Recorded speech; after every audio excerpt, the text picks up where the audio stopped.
Home is pictures of memories on the wall. Home is sleeping in my own bed. Home is waking up to the smell of Mom's cooking. Home is sharing the holidays with family. Memorial Day weekend was coming up, and the nursery school teacher took the opportunity to tell her class about patriotism.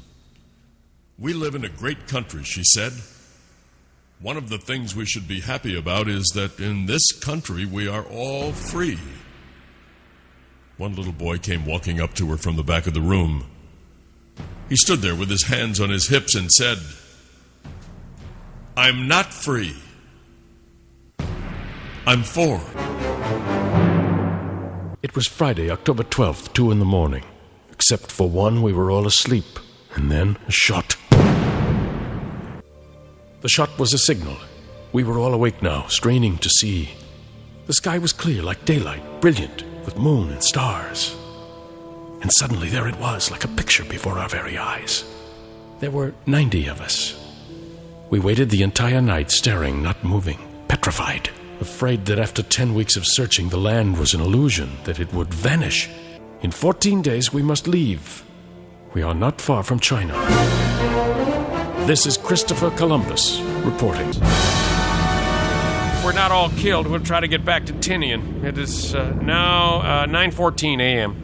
At precisely 9:15 a.m., August 6, 1945, from an altitude of 31,000 feet, Colonel Paul W. Tibbets Jr. and his crew let loose the first atomic bomb over Hiroshima, Japan. Exactly 43 seconds later, it exploded 1,850 feet over the Shima Hospital, vaporizing the hospital and all its patients instantly. 80,000 people were killed within 1 second of the explosion. The plane was filled with a bright light. Below there was a fiery red core, then a huge mushroom cloud.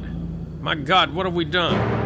The B-29 that Colonel Tibbets flew, that changed the world, was called the Enola Gay, named after his mother. A 4-year-old boy was asked to give thanks before Christmas dinner. The family members bowed their heads in expectation. He began his prayer, thanking God for all his friends, naming them one by one. Then he thanked God for Mommy, Daddy, brother, sister, Grandma, Grandpa, and all his aunts and uncles. Then he began to thank God for the food. He gave thanks for the turkey, the dressing, the fruit salad, the cranberry sauce, the pies, the cakes, even the Cool Whip. And then he paused, and everyone waited. And waited.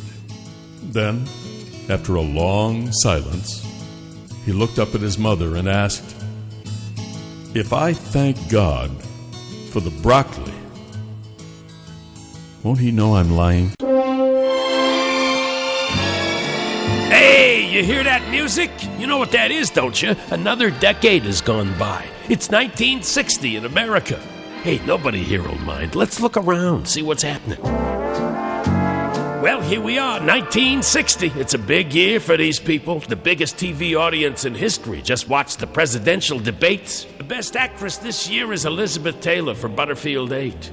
In television, Howdy Doody just got canceled, so the kids aren't too happy. The biggest TV shows are Gunsmoke, Have Gun Will Travel, Untouchables, Jack Benny, and Sing Along with Mitch.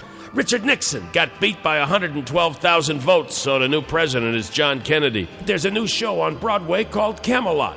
And the average income now in 1960? $90 every week. Strange, isn't it? The two men were never acquainted. One of them had never heard of the other. He couldn't have, yet, in a most uncanny way, they will forever be connected to each other.